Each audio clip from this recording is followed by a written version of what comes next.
These do you consider the most important factor when it comes to delivering speech or presentation?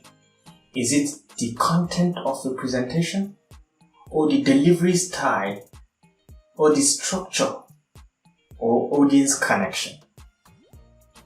To answer this very simple question, I just want to say that regardless of the content of your speech, regardless of the delivery style, and regardless of the structure of your presentation, if you don't have the audience connection, your audience are likely to remain like this or like this. Hi everyone, I am Dr. Rashid. I'm a professional personal branding consultant and a certified public speaker. I share tips and tricks on how to get your audience connected to you from the beginning to the end of your speech or presentation, so that you can leave a long-lasting impression in them. In this short course, I will share my most effective tips and tricks on how to get your audience attracted to you and how to create a better impression with your audience so that your message can sink within them and can last for months and years to come. Yes, it is true that your audience may forget what you told them, but they will never forget how you will make them feel. So there's a science in understanding your audience and in controlling what they think, what they feel, and what they act during and even after your speech or presentation. So why don't you get it right? Why don't you learn the basics? If you are determined to get your audience at your fingertips, you are in the right place. Because at the end of this course, you will have an idea on how to approach your audience and what are the key things to pay attention to while you deliver your speeches or your presentation. And it's guaranteed that you will attract them because they will listen to you. Without taking much of our time, let's get started. I'll see you in the rest of the class. For effective speech or presentation, start by digging as much information as you can about your audience. Who are they? Are they some secondary school students? Or are they some university professors? Or are they some bunch of industrial experts? Knowing your audience will enable you to tailor your presentation towards their needs and expectations in terms of the technical details of the content. Try as much as you can to find out what basic knowledge do they have as regards the subject and what do you need to add up to make the session interesting. Knowing the depth of their experience as regards the subject will enable you to give them exactly what they need. Because the key thing to note is to tell them what they want to know, not what you know. Get the difference? What they want to know, not what you know. So start by knowing who your audience are and what do they know as regards the subject is the first tip. I'll share the second tip in the next class. See you around. When it comes to what you have to say in a speech or presentation, try as much as you can to have a structure. Subdivide your content into introduction, main body, and a conclusion. This will make your message very easy to digest, to remember, and even to retell it to other audiences. So at the introductory stage, try to sum up what you are going to tell them. Give them the benefits. Why should they listen to you? And if possible, give them a hook so that they can stay with you until the end of the session. Now at the main body of the session, this is when you hit them with the facts, figures, graphs, quotes. You give them the technical details to back up your main message. Give them everything in detail. And then at the end of it all, at the conclusion part, this is when you loop up. You summarize your points. And then you tell them what you have told them, together with a very cool takeaway message that they will use to remember your session. So the key message is to tell them what you are going to tell them at the beginning in the form of an outline. Then tell them in detail. That's the main body. And then tell them what you have told them in the form of a summary at the end, while giving them the takeaway message, the juice, the direct applications of your content. Try as much as you can to apply the use of structures in your message to your audience, and ensure that you start with a bang and leave with a bang, so that your message will last in your brain. Check out the next tip on how to hook your audience to stay connected to you until the end of the session. Another technique to get your audience engaged and connected to you during your speech or presentation is the use of visuals. I'm referring to images, graphs, and charts. These are very extremely powerful in helping you send the right message to your audience so that they can get connected and get your concept directly from you. Limit the use of too much words. Limit the use of too much text, and get them connected using images, relevant images.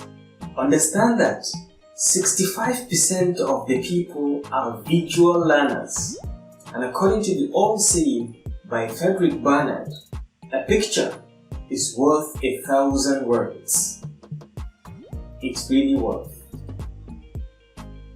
Because if I show you a 200% growth of a particular product sale using a graph or a chart, it's much more impactful and easy for you to understand, to digest it, than me talking to you about the increase for hours or even showing you the real data. So try as much as you can to get the right image, to use it to illustrate your concepts to your audience, because only then you will get them connected to you, and you will wow them as you share your images, which are very much easy to get connected to your message. So the next time you talk to your audience, try as much as you can to bring in visuals so that they can better connect with you and easily understand your concept and message. So I'll share the next tip in the next class. See you around. The next tip is tell a story. Try as much as you can to bring in stories at the beginning, at the middle, or towards the end of your speech or presentation. Try as much as you can to use them to bring more meaning to your concept, to your ideas. Stories have the power to make your audience connected and stay engaged with you from the beginning to the end of those presentations or speeches. Try as much as you can to bring in relevant ones. Stories can emotionalize ideas, concepts, and your general message to your audience. Stories have natural momentum in them, in that they keep fueling the listener to want to know more from the storyteller. So use this power to connect them to your audience. Use this power against your audience so that they can stay together, stay connected, stay engaged with you from the beginning to the end of the message or your program or your session, as the case may be. So the next time you deliver your speech or presentation, try as much as you can to bring in stories that can help you make more meaning to your points, that can help you connect better with your audience. Try to make it natural. Try to flow with the information. Let them tell you how they felt when you were describing the aroma of that food you were eating. Let them tell you what they felt when you were describing the hunger that was in you.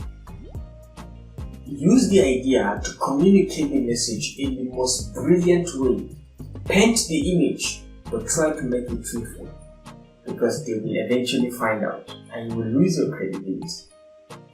So use stories against the audience. Get them engaged till the end of your presentations or speeches. I'll share the next tip in the next class. See you around. Practice, practice, practice. This is the most important concept. This is the most important technique when it comes to delivering an excellent speech or presentation that can get you connected with your audience. Build your confidence with practice. Try as much as you can to practice anywhere. Practice makes perfect, according to Benjamin Franklin. Practice gives you the opportunity to master your script and the flow within the script from one point to the next point. Try as much as you can to imbibe the habit of practicing within your friends, your family members, your colleagues, your professors, and listen to their feedback. Take their feedback with some degree of confidence and honesty, and with the progressive mind that you want to apply it and improve so that you become better. Get them to give you honest feedback according to how you sound, how you behave, and some of your gestures while you deliver your speech or presentation. Use it to improve yourself. Take it as an honest feedback and nothing personal. While perfection is nearly an impossible thing, practice is the only word that can get you close to perfection. So try as much as you can to imbibe the habit of practicing day and night in front of your friends, your girlfriends, your wife, your colleagues, your lecturers. Make sure you practice and make sure they give you direct feedback according to what they think, and try as much as you can to improve accordingly. This will help you when you come up to the real stage to deliver your speech. It will make it very easy, and the flow will be fantastic and free of hiccups. You will flow naturally because you have practiced, you have eliminated the glimpses. So try as much as you can to utilize the opportunity to practice more. Additionally, you can practice in front of the mirror to see how you gesture, and you can record yourself in the video and we play back to see for yourself how you use your gestures, how you use your facial expressions, how you use your posture. Are you standing upright, or you are leaping, or you are staying sideways? Are you smiling, or you are frowning your face? Is your message connecting with your emotional feeling or emotional appearance? When you said, "I'm very happy," do you look sad, or you truly mimic the happiness? What were your hands or the rest of your body doing while you were speaking? Are you static in one place, or you are dynamic? You move according to the points. All these, you can find out about them and you will correct them before you get to the right stage. And mastering all this can boost your confidence, and when you speak, you will speak with authority, and you get the audience connected to you because they will listen to you because you portray confidence in your speech. So the next time you deliver your speech or presentation, try as much as you can to use practice to boost that confidence. Use practice to gain their trust so that you hook them from the beginning to the end of your presentation. I will share the next tip in the next class. Be sure to watch out for it. Rehearse with nonverbals. Whenever you deliver a speech or a presentation in front of an audience, you are sending two messages.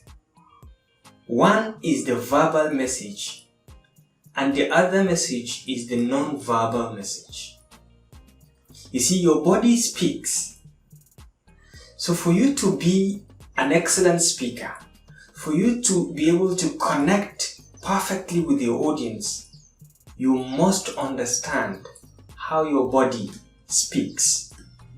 Your hands are sending messages. Your face is sending a message. Your body is sending a message to your audience.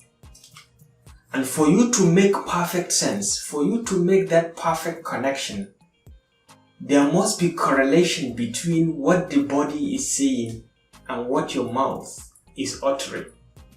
So that connection between them must be ensured for you to get that message perfectly to the audience. So whenever we talk about non-verbals, we are simply referring to your eye contact, your body gesture, your facial expression, your body posture, and your entire body language. What do they do? What do they behave? What messages are they sending to your audience? Because it's important to know that your body language or your non-verbals are what the audience see first, even before you start speaking. According to a famous quote, the most interesting part of any communication is hearing what isn't said. Because you may have control over this, but for you to have complete control, you have to have control over these as well. Let them correlate, let them align, so your message can be perfect. So generally, our non-verbals have 5 effects on our speeches or presentation. They possess those effects. The first is repetition. You can use the non-verbals to repeat something. I can say it repeatedly keeps occurring, and you will understand by the way I cycle or loop my hands. And they can contradict your message by saying, I am very happy and I'm looking sad. The non-verbals directly contradict the verbal message. So be sure to understand they can contradict you. Next is substitution. They can substitute or take place of words. For example, when I say, it simply means okay. I don't need to say okay by just saying, you should get the message. They can also complement a particular message. For example, I am trying to hit something very hard. And by this, you should know the degree of the hardness I'm talking about. Even from my face and from the way I lift my hand can tell you how much the degree of the hit I gave in that circumstance. And lastly is accenting. They can underline a given message, make it appear bold, make it appear huge. When I said I was extremely happy, you could see it in me. It's fully underlined, it's bolded that I am happy. So, non-verbals are extremely powerful and they can ease the process of connection between us and our audience. So try as much as you can to understand how they speak, to understand the messages they send to your audience, so that you can use them against your audience, so that you can use them to beautify your message, to ease your flow of information so that your audience can get the easiest definition of your concept.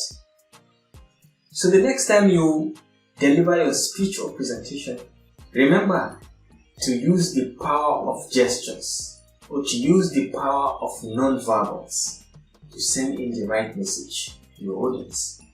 I'll share the next tip in the next class. Be sure to stay connected and watch it to the end. You will wow your next audience at the end of this course. The last tip for this course is to always kiss your presentation. Always kiss your speech or presentation. By kissing your speech or presentation, I mean keep it short and simple.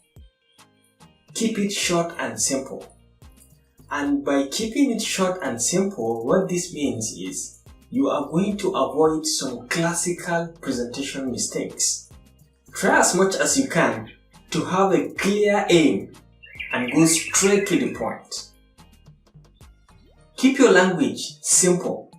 Don't use too much jargons because not all of the audience are experts in your field and not all of them are even from your field. So try as much as you can to simplify the language. Keep it very simple to understand.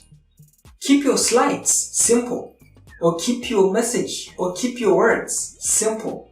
Keep your sentences easy. Don't make them too complex to understand. Shorter messages, shorter sentences communicate the best messages to your audience. Embrace the power of pause. Don't speak too fast and don't speak too slow. Try and be moderate. Embrace the power of pause. It will give your audience the opportunity to digest your message. When you send in a very special message or important message, try to pause a little so that they can digest it and understand and flow with you. So the key message is to always keep it short and simple. To always tell them what they want to know, not what you know. Remember this. Tell them what they want to know, not what you know.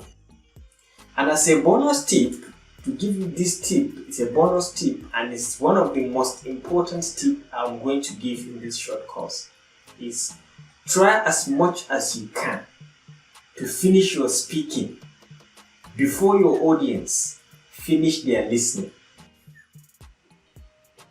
Yes, try as much as you can to finish your speaking before your audience finish their listening.